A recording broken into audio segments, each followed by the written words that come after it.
जय माता दी दोस्तों। साल 2026 का आखिरी चंद्र ग्रहण 28 अगस्त 2026 शुक्रवार को लगने जा रहा है। यह सावन शुक्ल पक्ष की पूर्णिमा तिथि को पड़ेगा और यह चंद्र ग्रहण धार्मिक दृष्टि से विशेष माना जा रहा है क्योंकि यह रक्षाबंधन के दिन पड़ रहा है। दोस्तों, यह कोई साधारण चंद्र ग्रहण नहीं होगा बल्कि इसका अच्छा बुरा असर कई राशियों पर भी पड़ेगा क्योंकि साल 2026 के सावन के महीने में दो बड़े ग्रहण देखने को मिले हैं। पहला ग्रहण 12 अगस्त 2026 को लगा था जो कि सूर्य ग्रहण था और अब साल का आखिरी बड़ा चंद्र ग्रहण जो कि 28 अगस्त 2026 सावन पूर्णिमा के दिन लगने जा रहा है। आप सभी को बता दें कि यह कोई साधारण घटना नहीं होने वाली है। यह ग्रहण कई देशों में साफ साफ रूप से देखा जा सकेगा और इसका गहरा प्रभाव कई राशियों पर भी पड़ेगा। यह चंद्र ग्रहण ब्लड मून होगा। इस दौरान चंद्रमा गहरा लाल रंग का नजर आएगा। इसीलिए भारत में यह चंद्र ग्रहण कब दिखाई देगा, ग्रहण कब शुरू होगा और कब समाप्त होगा, सूतक कितने बजे लगेगा, इसकी सही जानकारी बहुत जरूरी है। दोस्तों, इस चंद्र ग्रहण को लेकर भारत में रहने वाली गर्भवती भी बहुत चिंता में है कि उन्हें नियमों का पालन करना है या नहीं। तो इस सभी जानकारी के लिए आप अंत तक ये वीडियो जरूर देखें। दोस्तों, साल 2026 का आखिरी चंद्र ग्रहण 28 अगस्त को सावन पूर्णिमा पर लग रहा है। इसी दिन रक्षाबंधन का पर्व भी पड़ेगा। ज्योतिष की दृष्टि से चंद्र ग्रहण को अशुभ घटना माना जाता है। इस दौरान कोई शुभ काम नहीं करना चाहिए और भोजन का सेवन करने से बचना चाहिए। ऐसी मान्यता है कि चंद्र ग्रहण के दौरान शुभ और मांगलिक काम करने से साधक को शुभ फल की प्राप्ति नहीं होती है। आपको बता दें कि 28 अगस्त का चंद्र ग्रहण एक खग्रास यानी पूर्ण चंद्र ग्रहण है। इसमें पृथ्वी चंद्रमा को पूरी तरह से ढक लेगी।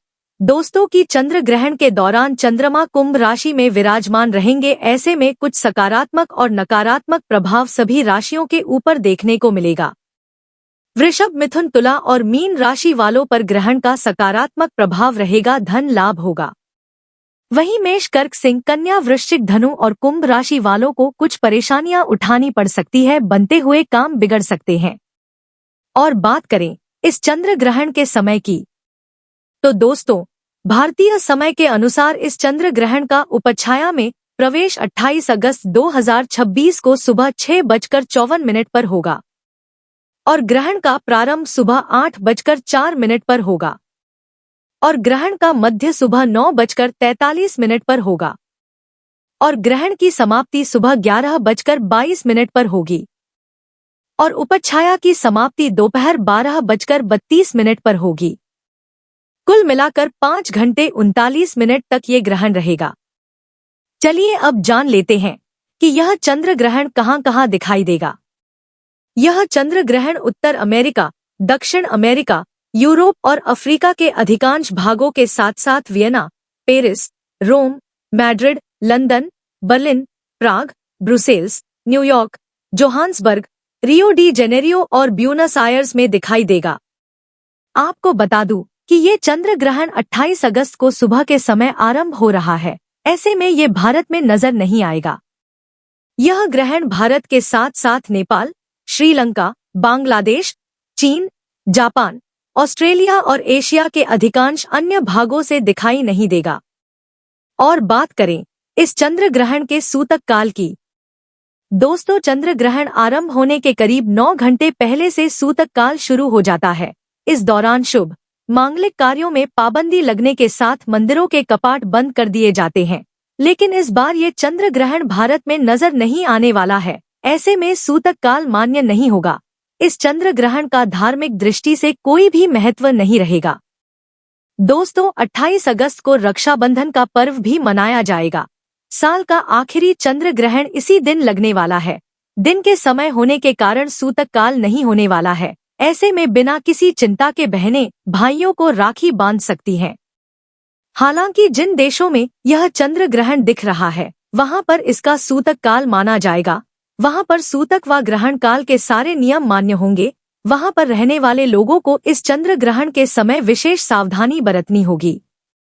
खासकर गर्भवती महिलाओं को उन्हें ग्रहण के दौरान विशेष सावधानी रखने की सलाह दी जाती है। और अब बात करते हैं सबसे जरूरी सवाल की क्या इस चंद्र ग्रहण के दौरान नियमों का पालन करना चाहिए या नहीं। तो दोस्तों, यह चंद्र ग्रहण भारत में दिखाई नहीं दे रहा है, जिस वजह से सूतक के नियमों का पालन भारत में नहीं किया जाएगा। हमारे शास्त्रों में यह नियम है कि जहां पर ग्रहण दृश्य नहीं होता है, वहां पर ग्रहण के नियमों का पालन करना कंपलसरी नहीं होता है। इसीलिए भारत में रहने वाले लोगों को इस चंद्र ग्रहण की टेंशन लेने की आवश्यकता नहीं है। उन्हें सूतक काल व ग्रहण के नियमों का पालन करना जरूरी नहीं होगा। लेकिन बहुत से लोग हर तरह के ग्रहण का विचार करते हैं, क्योंकि मान्यता है कि चंद्र ग्रहण के समय चंद्रमा पीड़ित अवस्था में होते हैं और अशुभ फल देते हैं, और ग्रहण के दौरान वातावरण में भी नेगेटिविटी बहुत ज्यादा बढ़ जाती है, जिसका असर हर जीवन पर, हर जाति पर और हर राशि पर भी पड़ता है। इसीलिए सेफ्टी पॉइंट ऑफ व्यू से बहुत से लोग हर तरह के ग्रहण में नियमों का पालन करने की हिदायत देते हैं। तो जो लोग भी सेफ्टी पॉइंट ऑफ व्यू से नियमों का पालन करना चाहते हैं, तो वह लोग नियमों का पालन कर सकते हैं, खासकर जो गर्भवती है। चलिए अब जानते हैं कि आपको चंद्र ग्रहण के समय कौन कौन से नियमों का पालन करना चाहिए। दोस्तों, चंद्र ग्रहण के समय भगवान को स्पर्श नहीं करना चाहिए। घर के मंदिर में भी पर्दा डाल देना चाहिए। दोस्तों, चंद्र ग्रहण के समय सोना नहीं चाहिए।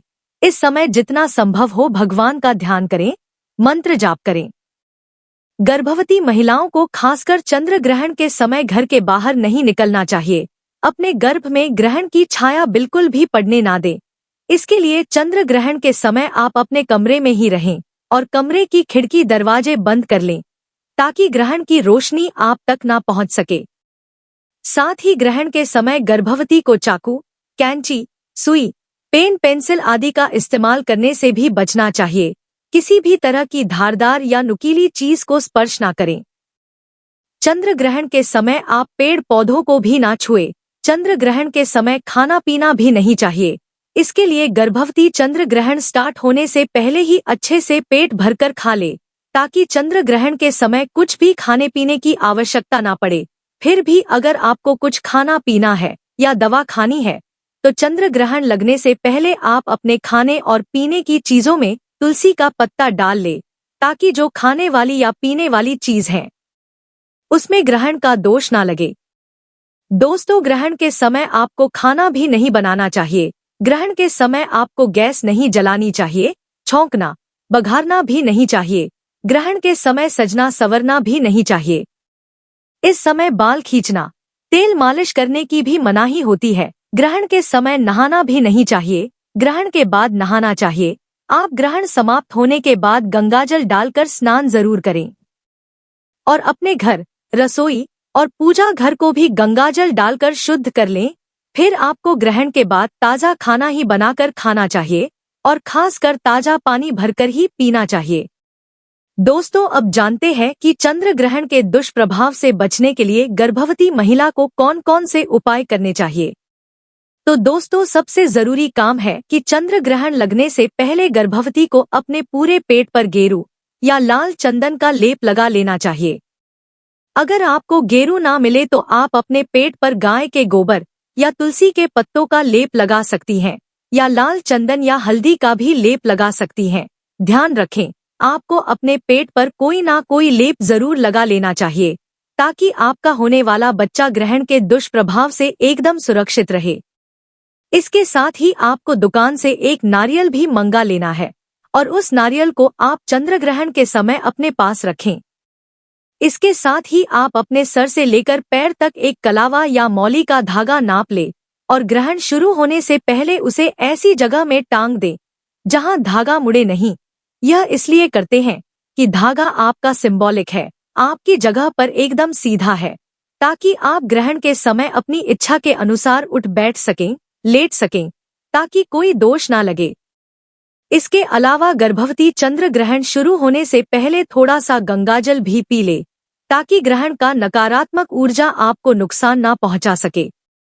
और गर्भवती को ग्रहण समाप्त होने के बाद गंगाजल डालकर स्नान जरूर करना चाहिए और स्नान के बाद आपको दान पुण्य भी करना चाहिए। आप ग्रहण समाप्त होने के बाद अनाज, वस्त्र, धन या कोई भी जरूरत की वस्तु का दान करें। फिर जब ग्रहण समाप्त हो जाए तो जो नारियल आपके पास है और जो धागा है उसे किसी बहते हुए नदी या जल में प्रवाहित कर दे। अगर आपके आसपास कोई नदी नहीं है तो आप इसे पीपल के पेड़ के नीचे थोड़ी सी मिट्टी खोदकर भी दबा सकते हैं। तो दोस्तों, एक बार फिर बता दूं कि 28 अगस्त का लगने वाला चंद्र ग्रहण भारत में दिखाई नहीं दे रहा है, जिस वजह से इस ग्रहण से जुड़े सूतक व ग्रहण के नियमों का पालन करना मैंडेटरी नहीं होगा।